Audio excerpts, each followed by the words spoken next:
What's up, everybody? Welcome to the Lambo Plays podcast, episode number 26. We are back on YouTube after a couple of weeks off. Really busy with the moving process. As you can see, my whole house is empty. I'm getting ready to sell it, but I am still here. I am still dedicated to giving you the Lambo Plays podcast, and this is for UFC Austin. I will be joined shortly by my co-host, Tim. He's having some technical difficulties, so hopefully he gets that fixed here soon. But yeah, man, this is a really good UFC fight night card, to be honest. I'm looking forward to it. There's 14 fights. None of the fights have fallen out, which is a good thing. Yeah, I mean, we also have a special guest this week. I think he's making his first appearance on the Lambo Plays podcast. And I'll go over to chat real quick and shout out my buddy Daz. Yes, Daz, we are back on YouTube. Piaggio YT or YouTube is, yes, sir. PayPal my money. Yes, sir, I am back. I know you've been asking for it, so we are here. George, the GOAT of Narrative Nation, here for the watermelon and the pink Lambo. And look at the GOAT right there. There's the GOAT. Tajik Bey is in here. What's up, Tajik? Happy to have you here, sir. Luke Golding, what is up? And we also have Lance here to get that money. Yes, sir. Let's get that money. We've been doing really good here. We hit a couple of big plays last week, a plus 700 and I believe a plus 550. So it was a great week last week. On the Lambo Plays, we did host it on Spaces. But I had a lot of requests for people wanting this thing back on YouTube, so I had to do it. Mushroom is in the house. We can't forget about Mushroom. What's up, Mushroom? But without further ado, let me introduce our guest here first because Tim is still having some technical difficulties. I will bring in our guest. It is Wiz Bats. What's up, buddy? How you doing? Are you ready for this UFC Austin card? Hey, thanks for the intro. More than ready. I've been looking forward to this fight card specifically for a while now, and it's finally time to go. So let's do it. Thanks for having me on. Yeah, man, it's a pleasure having you on. Yeah, this card up and down, man, there's some really, really interesting fights. There is a lot of wide lines, but I think some of them are a little off here. Let's see. Dan is in the house. Deron Winn pulled out. Did he really? Is that he's playing up his tour? No, no. I don't think he pulled out. Come on. Dan is messing with me. What's up, Brizzy? What's up, brother? Thank you for being here. And what's up, lads, from Dan? You know what? Let's start because Tim, he'll catch up with us, I guess, because it's already 9:05. I don't want to keep everybody holding on. So we will start off with the first fight of the night. It is Kyle Daukaus versus Roman Dolidze. Wiz, I will kick this one off to you. What do you have for your Lambo play here? All right, so this one's gonna come in hot. It's probably one of my highest ones on the board today. So both of these guys are pretty well known for their grappling game. Both, I believe, are black belts in jiu-jitsu. Striking, I would say edge goes to Dolidze, but my play for this.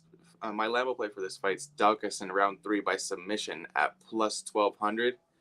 I've seen Dolidze start to slow down towards these last round to 2 rounds in each of his fights, and I think Daukaus actually gets better as the fight moves on. So I could definitely see Daukaus taking Dolidze to the ground and probably grabbing his back and latching onto a submission here. All right, round 3 submission for Daukaus. Yeah, I mean, I feel like Daukaus is better everywhere, in my opinion. I think he's the better striker. I think he's the better grappler. Like you mentioned, Dolidze kind of slows down. But I do think Dolidze is, like, pretty reliable not to get subbed on the ground. Like, the guy is pretty good down there. He's pretty strong. However, I do think he makes a lot of mistakes. I do think, Daukaus can get some good position. I can honestly see like a positional TKO from Daukaus. I know he hasn't had it yet, but his ground and pound is pretty good. It's not like some, bad ground and pound. I think, as this fight progresses, I think, he gets better and better with his positions. and he lands some big shots on this guy. So Daukaus KO, it's plus 700 on FanDuel. Everywhere else, it's much lower. It's plus 450 on DraftKings and BetMGM. I think plus 700 is fair here, to be honest. I know Dolidze is pretty durable. It's not my, a great Lambo play, but I still think there's a bit of value there because I think Daukaus on the feet, I think, is the better striker. And then on the ground, I think positionally he can get a TKO. So I'm going to go with the Daukaus KO. It's plus 700. I think it's fair. It's not something I'm very, very proud to play, but I think it's a fair bet on this fight. Moving on, it is fight number 2. It is Phil Hawes versus Winn. I can kick this one off. There's nothing that I really, really liked here, but I will give you the Winn decision. It's plus 500. I do think Hawes wins this fight, but what's Winn's win condition? It's most likely decision. The guy really doesn't have good hands. On the ground, he's not any type of submission threat. If he is to get this fight to the ground, I think he can win minutes right on top. I don't know if he can hold Phil Hawes down for very long because he's a tough and he's a good wrestler himself and he's pretty explosive. So with that being said, I do see a scenario where he can win like a close decision because Hawes does slow down and he's never faced a grappler like Winn, a wrestler like him. So win by decision, again, plus 500. I'm not very, very happy with this bet, but I think it does have value because that's his win condition, in my opinion. Wiz, what do you have here? No, you broke it down pretty accurately there. I do also think the Winn decision is a viable Lambo play there. But for me, I think this is probably the most obvious one to most people. It's Phil Hawes by round 1 KO at plus 425. He has, I think it's like a 6-inch reach advantage on Winn. The height advantage is ridiculous as well because Winn's like 5'8", 5'7". I just think that the hands are a little bit too much for Duran at this point. He has great wrestling. I just don't think that Phil Hawes is going to allow him to get near him. And we've seen Phil Hawes rock people and get him out of there in the first round a couple times. So I think this is a very, very probable outcome. I wouldn't be surprised if this happens. So round 1 KO, Phil Hawes. Yeah, I don't mind that play. The only thing possibly holding me back is that Winn is very durable. Like just from watching him take shots, like Arroyo is not the best striker, but he's pretty powerful and he's a big dude. And he landed some nice flush punches on Winn, and he basically took him pretty good, man. But Phil Hawes is a different animal, and he does crack very, very hard. So I definitely can see a first-round KO from Phil Hawes. Moving on, it's fight number 3. It's Cody Stamann versus Eddie Wineland. Wiz, you can kick this one off. Thank you. So Cody Stamann, we don't know him as much of a finisher, but I think in this spot specifically, going up against Wineland, who quite frankly is just winding down his career here. We've seen him gas out way too much in the past couple fights. And his striking doesn't look like anything special right now. He used to have some power in his hands. He used to carry the power throughout rounds, but now he doesn't carry power throughout the rounds and he's gassing. So I think what Cody is going to do, I think the game plan is to just tire him out and then go for the finish. That's just the narrative I have in my head. So I'm going with a round 3 finish by Cody Stamann, whether it's sub KO, TKO, and that's lined at plus 900. Like I said, I just think he's going to gas him out with the wrestling for the first 2 rounds. And then once he's completely gassed, he's going to take advantage of that and get his first finish in the UFC. All right. Round 3, Stamann. You can get it at plus 1,100 if you have FanDuel, just for anybody in chat. Again, I don't mind that play whatsoever. I think he's got the better stamina here at this point, the better cardio.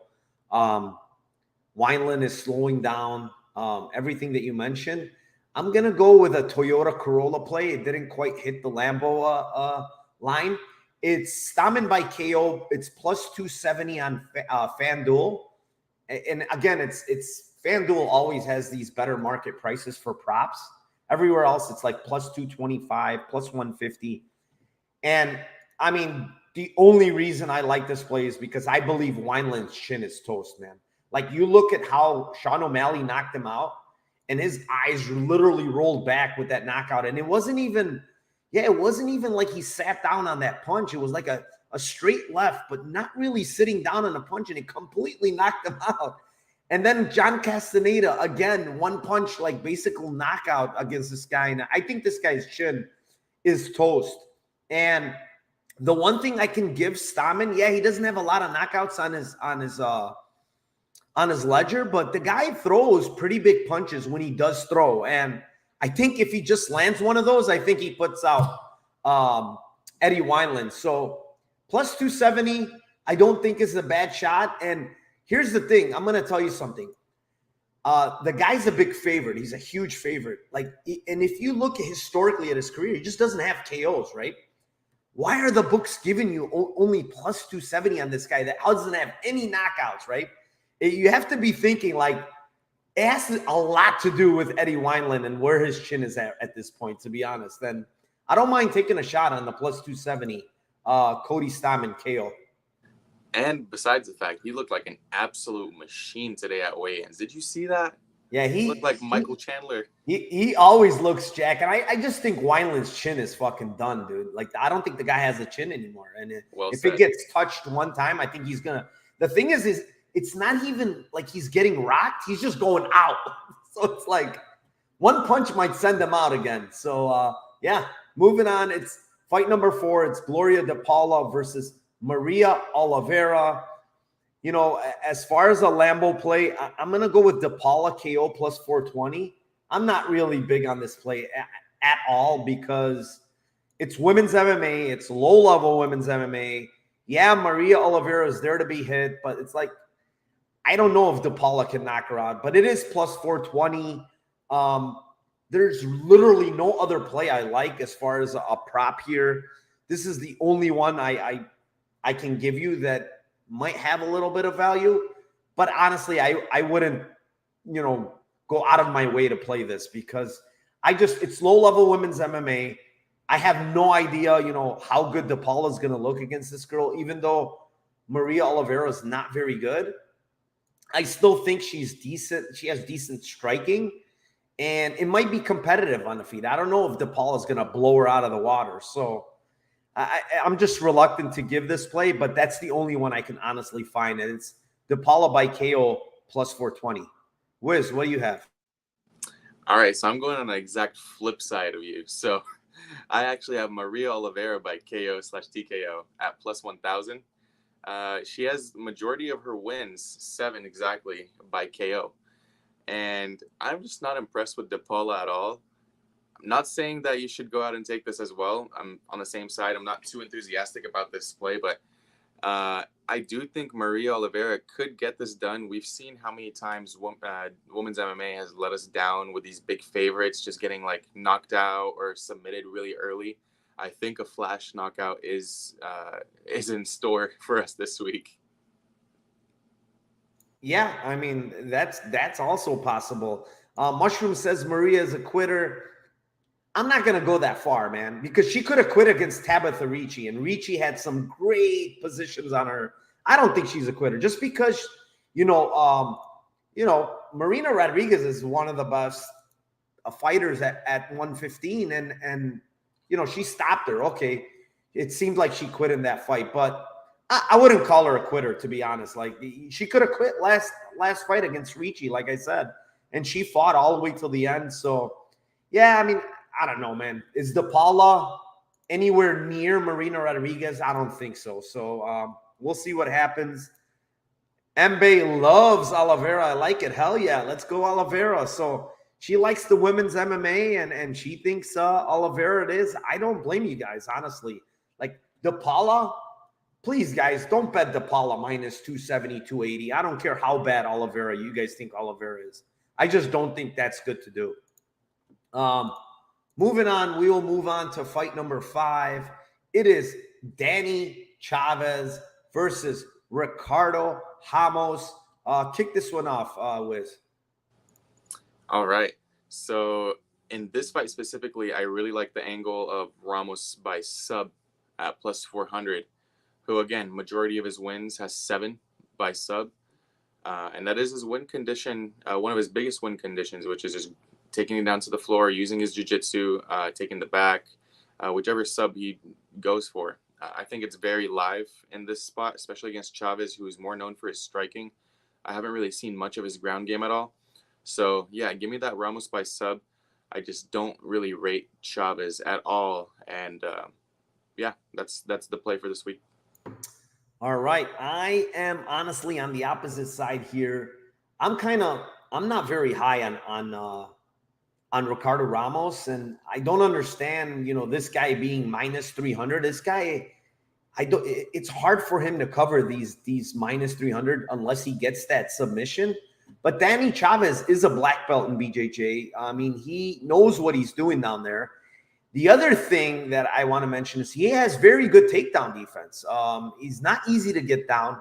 Jared Gordon did get him down, but Jared Gordon is a much, much better wrestler than Ricardo Ramos. Ramos kind of depends on like giving you trips and stuff like that to get you down. Jared Gordon went like 2 for 7 or 2 for 8 against this guy in takedowns, and Jared Gordon is a very, very good wrestler. So the thing is, I don't think Ramos, yes, I do agree with you. Like if he gets him down, he might have some chances to get submission. I just don't think it's going to be very easy to get him down. And that's where I kind of disagree. So what I will say is Chavez seems to fight close in his fights, and so does Ramos when it goes to decision. And I think, when you look at this fight and you look at, fight goes to decision, it's laid at minus 176. So the books are telling you this fight most likely goes to decision. Chavez by split decision is plus 2,000, man. I'm going to play that. I like that play. I think this fight plays closer than what the line indicates. And, when I see these plays where the fight is, it's jaded towards going to decision, and I think both fighters kind of fight close, I think it's a no-brainer to play these split decision props, and it's plus 2,000. So I'm going to give you the plus 2,000 on Chavez. I also have a play on him at plus 250 in money line. So I do like the Chavez side here at the current price. Moving on, it is fight number 6. It's Jeremiah Wells versus Court McGee. I will kick this one off. Honestly, I played these lines. I couldn't believe these lines were out there. They kind of went down now. They are the Court McGee round 2, round 3 props. It's round 2 is plus 1,600. Round 3 is plus 2,400. And the way Wells has been fighting in the UFC, it's like he's literally going for broke in the first 2 rounds. I mean, go look at the Warlley Alves fight. He just comes out like a ball out of fire. Doesn't get the KO right away. Then second round comes again. He's chucking like big bombs. Like if this guy cannot get Court McGee out of there, he's going to be in big trouble come the second and third round, because Court McGee has good cardio and the guy's a veteran. And, a lot of people seem to think this fight goes to decision. I don't think so. If you look at Court McGee's stats, and I mentioned this the other day, and a lot of people, I guess, didn't look at this. Court McGee in his last 6 fights, 5 out of the 6 fights, one of the guys have been knocked down, whether it be Court McGee or his opponent. So there has been close finishes there when you get knocked down. So I do like the Court McGee late round props. They're still, juicy right now. I got them at plus 2,200 and plus 2,900. Was this kind of insane? So I'm going to give you those late round props on Court McGee. Wiz, what do you have here? You stole that right off of my plate because I had the same exact thing. Now, although I feel like the money line side might be it might be Wells here, just in my opinion. I don't think McGee has really faced the too high level of a competition in his past 3 fights where he had that little resurgence. I would not be surprised if McGee wins by decision. But yeah, I had that round 2 and round 3 prop selected as well. Split decision is pretty decent. I had that listed as my second option, so you can have that as well. Court McGee by split decision, because if anyone's going to win a split decision, it's going to be him. If anyone's going to win a decision at all, it's going to be him. I don't think Wells has it in him to keep up his striking for 3 rounds. Yeah, I don't mind that at all, too. Frank, what's up, Frank? Thanks for being in here. Wells tripped on the cage against Blood Diamond. Yes, he did. That was hilarious. Dude, the guy is just, I mean, he's going crazy in that first round. Like, dude, you better be careful against Court McGee. And if you go crazy and you can't get him out of there, I don't know, man. It's going to be very, very sketchy in those later rounds for him. However, I did get a message from Tim. He's saying he had to reboot his computer. It's at 33%. He will try his best to be here, and we're halfway almost through the card. So we will go to fight number 7. It is Jasudivicius versus Natalia Silva. Wiz, you can kick this one off, buddy. All right, so I really don't understand why a lot of people are laying this chalk on Jasudivicius, or why this line is this wide anyways. But my Lambo play for this week on this fight is going to be Silva by submission at plus 575. I mean, if there's something that screams win condition, it's going to be this.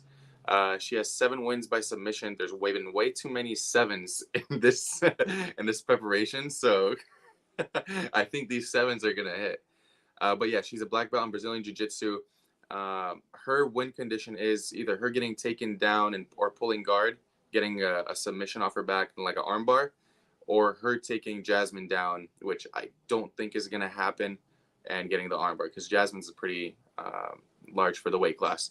But yeah, I like Silva by submission at plus 575, and I'm definitely playing that. All right, Silva by submission plus 575. I have a play on that already. That is my Lambo play. It's plus 650, Silva by submission. Here's the thing. Jasudivicius is going to wrestle. She's going to get this fight to the ground. And what does Silva like to do? She likes to throw up the armbar, and you throw up the armbar from bottom. And, you could see like Jasudivicius in her regional fight against Elise Reed was in some pretty deep submissions, and she got out. But the girl doesn't fight like very smart, and Silva might be able to snatch up an arm, honestly. And her by armbar here is pretty live in my opinion. I think if you look on BetMGM, you can get her by armbar. It's plus 800. I probably wouldn't play that, because you're getting plus 650 on submission total. But yeah, I mean, I think she's very, very live to get a submission here. I like that play. I don't mind it whatsoever. I have a play on it for half a unit. And yeah, I agree with you. I think armbar is live here. Moving on. Fight number 8. It's Adrian Yanez versus Tony Kelly. I will kick this one off. For me, I like the split decision again prop here. It's, plus 1,800 on one side. It's plus 800 on the Yanez side. And, if you just take split for the fight, it's plus 550. So I like that plus 550. I think this fight, again, I think this line is a little off here, man. I took Tony Kelly at plus 290. He's obviously a lot less now. He's in the plus 240 range, plus 225 range. But I think this fight plays a lot closer than people think. And Tony Kelly missed weight today. I think he's trying to be a weight bully. I think he missed weight on purpose so he can grapple a little here. He's going to be the bigger guy here.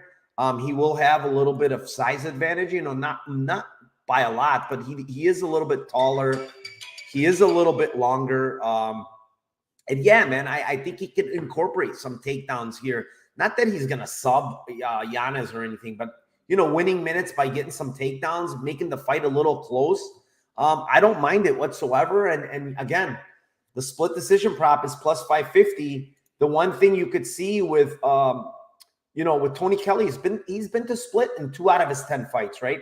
And Yanez has been to split 4 different times in his career. So why not play the split decision prop as plus 550 here? I like that play. I've already played it. Wiz, what do you have?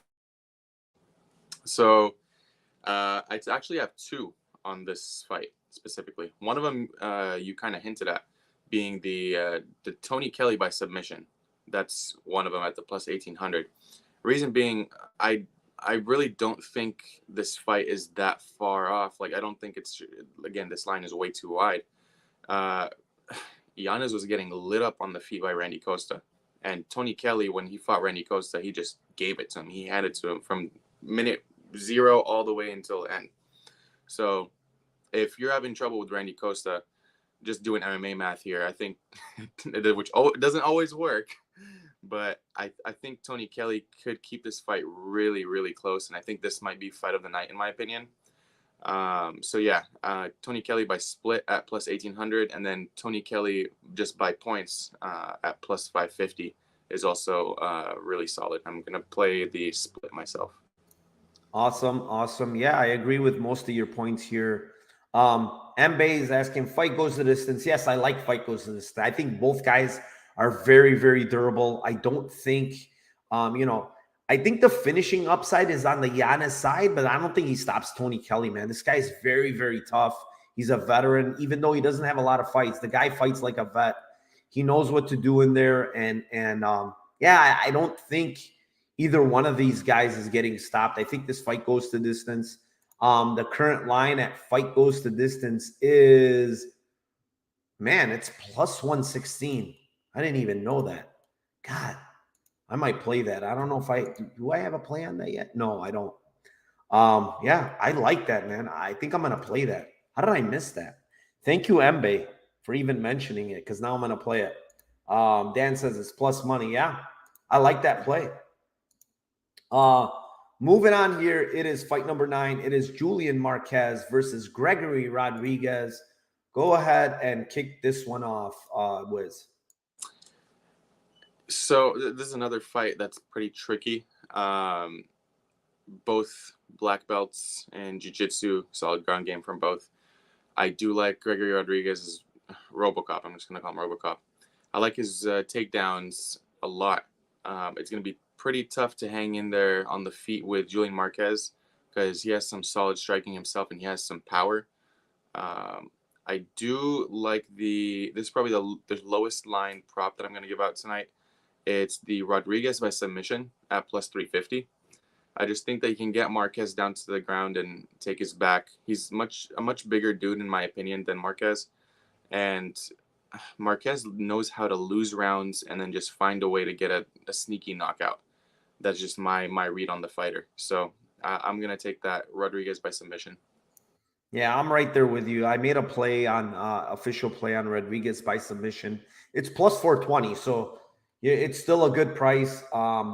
I've been going to the well, I think his last 2 or 3 fights, and I'm not going to stop now. I know he hasn't had it yet. It was pretty close against Arman. He had a couple of submission attempts. They were really close. Arman somehow survived them. The problem with Julian Marquez is his takedown defense is god-awful. And if Rodrigues wants to grapple, like, he can get this fight to the ground pretty easily. And I think even though both guys are black belts, he is a different level black belt. I think he's the bigger guy. I think he suffocates Marquez on top. And I do think if he gets full mount, he's probably going to lock up a submission this time.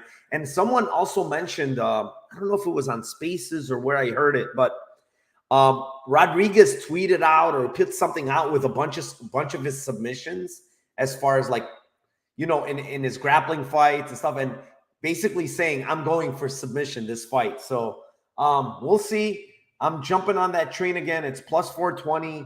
I have a huge bet on Gregory Rodrigues at minus 115.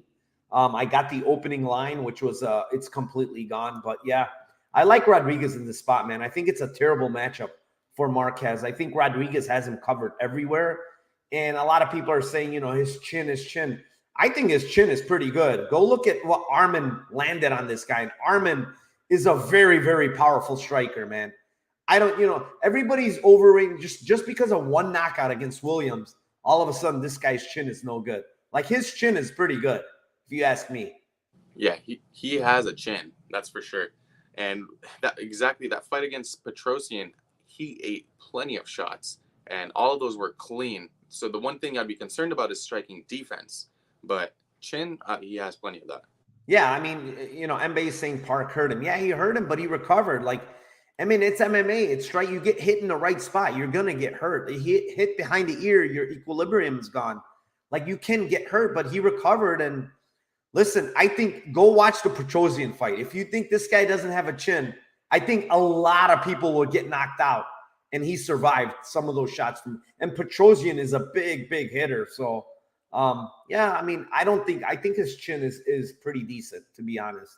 Moving on, fight number 10. It is Damir Ismagulov versus Guram Kutateladze. Wiz, go ahead and kick it off. This is the second fight of choice for fight of the night, in my opinion, and one that a lot of people, including myself, looking forward to it. This fight, I think I have Ismagulov by TKO or KO at plus 350. 12 of his wins, which is a majority, have come by knockout in his career. I think he can take Kutateladze down and get a ground and pound win in probably like the later rounds. I would say round 3. But I think there's going to be quite a bit of ring rust for Kutateladze here. And I know Georgian Warrior, they never give up. They're tough as nails. But when you're getting ground and pounded from Ismagulov, I mean, the ref is going to stop you. It's not that you're not tough. It's just the ref is going to stop it. So in my opinion, that's the outcome of this fight. All right. You are on the Damir side. I don't blame you. He looked good on the scales, actually. He looked ripped for the first time in a long time. He looked awful last time. He missed by like 7 pounds, which is fucking terrible look. But I think this fight is close, man. Guram just doesn't settle on his back, and not easy to keep down. And Damir is, he does have good grappling, but like his top game is just not really good. He's not much of a finisher on top. Like, that's the thing that worries me. Like, he couldn't even finish Alex Gorgees, who's absolutely atrocious, man. He couldn't finish that guy. He tends to just sit in guard. And the thing with Kutateladze is I don't think he's going to let him just sit in guard. He's going to work back up. And on the feet, he's pretty dangerous. I think this fight is very, very close. I think split decision again is in the books. Fight ends in split is plus 450. I think this fight is going to be super, super close. Guram looked absolutely shredded on the scales. Frank just mentioned it. I mean, he was super shredded on the scales, man. And the guy's a legit, like, his hands are not the best, but man, his kicks are powerful and they're extremely dangerous. So I think split decision is decent here. It's plus 450. I see another split coming. So yeah, moving on. Fight 11 is Joaquin Buckley versus Albert Duraev. I think this fight ends one way or another. However, I will give the Buckley round 3 prop. It's plus 1,700. Duraev, man, last fight, like, dude, if Kopelev had anything in his gas tank, I think he knocks this guy out, right? He was dead tired too. I think Buckley has the better cardio. I think, if Duraev somehow does not get Buckley out of there early, he's probably going to gas, and it's going to be a very bad, shady round 3 for him. So I'm going to give Buckley round 3. I think he's going to have the better cardio. However, I do think Duraev wins this fight because Buckley looks god-awful when someone's on top of him. And I know Duraev has pretty nasty ground and pound. So with that being said, I do think Buckley round 3 has value at plus 1,700. Wiz, what do you have? You keep stealing things off my plate. Because literally right over here, Buckley by round 3 plus 1,600. So yeah, I'm right there with you, brother. Roman Kopylov, really? You're gonna let him do that to you? End of round 2, beginning of round 3. That's not a good look. I think he probably I think Buckley will probably get 10-8 in the first round, and then Duraev is just gonna gas after that. he's live, more live than ever. So yeah, give me that Buckley by round 3 KO. Yeah, I mean, Wheezy brings out a point here. Buckley gets hard against Al Hassan. They both looked dead after the fight. Yeah, but they were both like, it was a crazy pace. They were grappling back and forth. The problem with Duraev is he had top time. He was smashing Kopylov, and somehow he fucking gassed. I like, the dude is like, I don't know, man. The thing you have to remember with Duraev, and I think it's very, very important, right? Prior to the Contender Series fight, this guy was gone for 3 years. So you got to remember, this is, the Kopylov fight was only his second fight back. This is only his third fight back. And I think that the gas tank at this point is not up to par, man. And when you watch his regional tape, he had a very good gas tank, when he had that 5th round choke in ACB. And all of a sudden, like, his gas tank is just no good anymore after the layoff. So I don't know if he can steer that ship, but I have to take a shot with Joaquin Buckley at plus 1,700 round 3. I don't think it's a bad look at all.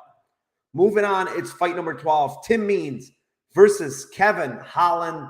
Go ahead, Wiz. You will kick this one off. All right, so this is probably not a popular pick by any means, but Tim Means by TKO is at plus 600. And I think that's a steal just because he has 19 wins by knockout. And if he's able to implement a grappling-heavy game plan against Kevin Holland, which, I mean, Tim Means is not the biggest grappler. He likes to stand and strike, but he does like to mix it in as well. If he just solely focuses on taking Kevin Holland down and holding him there, I think he can definitely get a ground and pound finish here. And that plus 600 tag is going to look like it's way underpriced. So yeah, I'm gonna take the Tim Means by TKO. I just don't trust the Holland ground game at all. Yeah, I mean, I don't blame you. I kind of looked at this to begin with, but then when I went back and seen, I'm like, man, Derek Brunson, Marvin Vettori, these guys are so much better, so much bigger and stronger than Tim Means. I feel like Tim Means is kind of like he's up there in the age scale. Like, this guy is, he's 45 fights in his career, 38 years old. Like, it's like, I don't know if he can actually take down Holland pretty easily. And the other thing is, he doesn't proactively grapple. Like, he tries to strike at points. And I think if he strikes here, man, I think Holland has a lot of power, especially at 170. I think if he touches Tim Means, I think Tim Means goes to sleep, to be honest. And, for me, like, the one thing I saw is I jumped on it early, and it was Holland submission. It was plus 1,400, which was eye-opening to me when I looked at that line.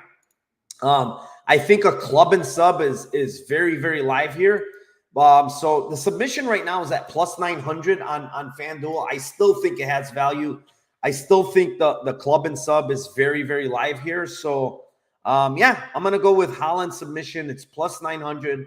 I think it's a viable bet. I think, if he can hurt Tim Means, he might be able to get a submission here.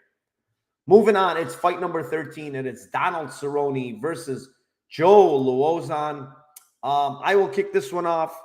I like the Lauzon round 1 KO, man. Like, why is it plus 1,000? Like, this guy here is, I think he's shot. Like, Cowboy Cerrone is shot, guys. Like, the chin is gone. And he went from 170, getting absolutely destroyed by, what's his name? Who destroyed him in his last fight at 170? Let me look. It was Alex Morono. Morono. He got destroyed by Morono, who's honestly not a big puncher, right? At 170. Now this guy is dropping to 155 again at the ripe age of 39. His chin is going to be even worse now at this. And Lauzon comes out like a madman every fight in the first round. Like, plus 1,000 by KO, Lauzon first round. I'm fucking playing it all day and all night. Wiz, what do you have here? Again, round 1 KO, Lauzon. Yeah, same exact thought process here. He comes out like a madman and then cutting down to 155 after we've seen Cerrone get rocked multiple times in his past couple fights. not a good look. On the scales, looked horrible. He looked like he was just a skeleton, and I never trust a skeleton look. I like that round 1 KO. Yeah, I mean, even Uncle Weezy's mentioned it, ghost on the scale. Dude, he literally weighed in. I think this was the fastest weigh-in to exit I've ever seen. He weighed in and he was shot out of there. Like, what the hell is going on? He was ready to go get some food. Yeah, but then the other weird thing is, I don't know if you looked at it, but at face-offs, Joe Lauzon never even showed up and said he had cramps or something. Like, what the fuck is going on with this fight? I have the under. I have a pretty big bet on the under 2.5. I think it's happening, guys, even more now after Lauzon doesn't show up and he's saying he has cramps. Like, what do you mean you have cramps? You can't walk out? Like, you're hurting that bad? Like, you didn't like get liquid in you after the weigh-ins? Like, I don't know what happened because the part that, it's like a 4-hour window. Like, what happened? So I kind of don't believe, to be honest, I don't believe the cramp thing. It's got to be something else. So, yeah, I mean, I don't know what's going on. Piaggio says Cowboy one last W to retire. Maybe. I don't know what the hell's going on with this fight, but I like under. I like violence. Give me violence all day in this fight. But with that being said, before we move on to the main event, I want to thank each and every one of you. There's 32 in here live right now. Thank you very much for being here. Unfortunately, Tim tried multiple times to come on and attempt to log in, and I don't know what's going on. He needs to, all the fucking split decision prop this guy has hit, he needs to invest in some good internet or a good computer or something. This is the card for it.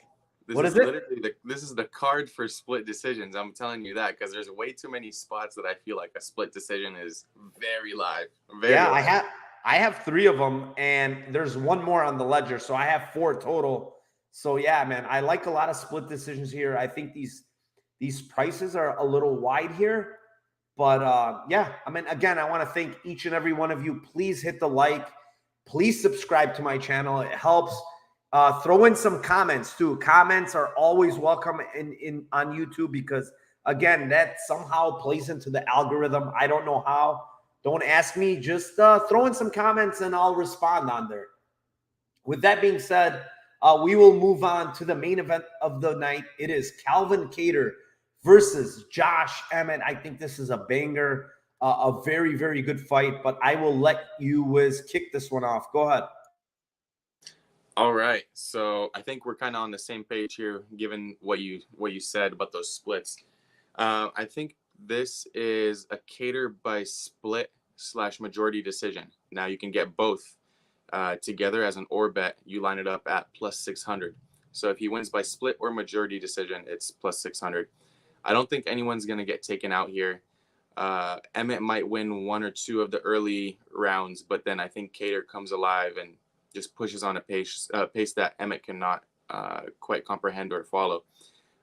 So yeah, I like Kattar by split or majority decision at 600 here. Oh, all right. Kattar by split. I don't mind that. I was going to give that, but I also like another place. So I will not give that play since you gave it.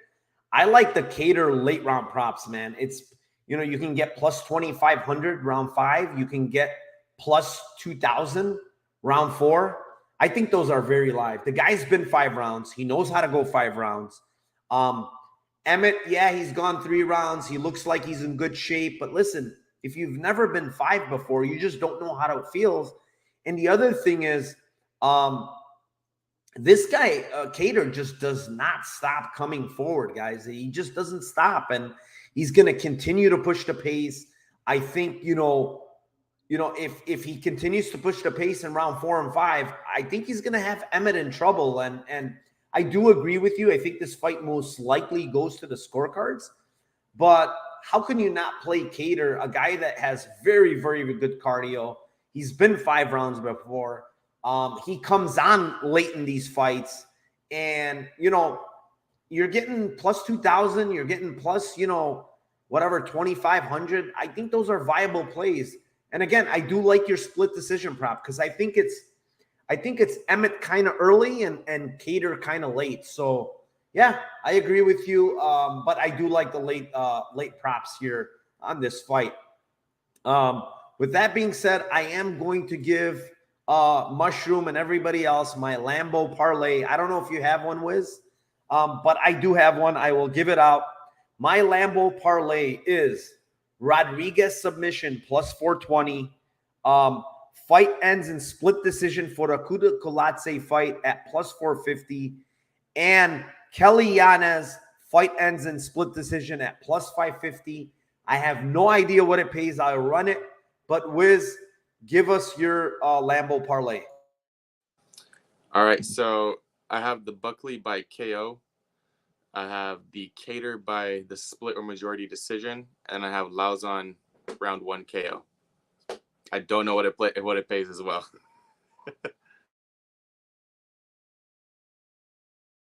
I am running the numbers right now for mine, and it is $100 will pay $18,490. Yeah. I mean, do you know the odds on yours or no? I have the odds right here written down. So give me them. I'll run them for you. Gotcha. So the Kattar by split or majority is plus 600. All right. On the site that I check on Bet Online, Lauzon by round 1 KO is plus 550 at the moment. And then Buckley by KO was plus 370. Okay, so I'm going to give you 420 on the KO because that's what it is. The plus 950 on round 1 KO and plus 600. 100 will pay you 38,120. Thank you for that, Wiz. I am also going to throw something on that I always do every guest. I have to play those. Yes, Mushroom, we already did it, buddy. See, we didn't leave you out this time. Eagle says, my thing is why people don't talk about Kattar taking a lot of beatings in the last 2 fights, even if he won. Yeah, I mean, he has been taking beatings. But the Giga fight, I think he was given most of the beating in that fight. Like, he absolutely torched up Giga in that fight. However, yes, in the Holloway fight, he got beat up a lot. But, you know, it's like Kattar, first of all, the one thing I'll say is Josh Emmett is 37, Kattar's 34. 5 rounds is a different animal, man. Like, I don't know how to say it, but like 5 rounds means something. And if you've been there, it's easier for you to go there. If you haven't been there, I don't think it's as easy to go there. And, you know, like cardio-wise, like who do you favor cardio-wise? Like you have to favor Kattar here. And it's 5 rounds and it's a bigger cage. I think a bigger cage is better for Kattar. He's the longer guy. He gets to move and skirt and work the outside. And I think Emmett wants to get into the pocket, right? He wants to chuck those big overhands. And a lot of things work in Kattar's favor, in my opinion, in this fight. So I do see what you're saying. I do take that into consideration, but I don't know. I like the Kattar side a little here. Lambert says, what was yours, Narco? I missed the last one. So it was Rodrigues submission plus 420. It was Kutateladze split decision in that fight at plus 550. And the Kelly Yanez ends in split decision at plus 550. Thank you, Dan. Thank you to Wiz. Thank you to everybody in chat, because without you guys, we cannot make this happen. I appreciate all of you. Wiz, thank you for joining me today. I know Tim couldn't make it. I feel bad because he tried multiple times, but he just couldn't get on. So, Wiz, the floor is yours. Again, thank you for being here. If you want to tell people where they can find you or if you have anything going on, the time is yours. I just wanted to thank you, Narco, for having me on. I appreciate it, and thanks for hosting this. It's really entertaining, and it's such a great show for the people. I wanted to thank everyone in the comment section just for staying with us here and being engaging and giving us all these little ideas and things to think about when it comes to these fights. So I truly appreciate each and every one of you guys. And I'm looking forward to the next one. You can find me on Twitter at WizBets. That's the only handle I have at the moment. But yeah, again, thanks for everyone. And thank you, Nargo. All right, buddy. Thanks a lot for being here. Thank you to everybody. You guys are awesome. Thank you for being in chat. And yeah, man, I get a lot of ideas from chat. Like, these guys are great. They're sharp themselves. That's why I always try to bring on people on my show that are in my chat. I bought a bunch of them on. They've given some great plays, and yeah, I mean, I like everybody to be engaged and bringing the whole MMA community together. So with that being said, guys, thank you very much. Again, hit the like, put some comments in there, subscribe to this channel, please, guys. I'm trying to grow it as much as I can. And guys, let's cash some tickets tomorrow. Take care and enjoy your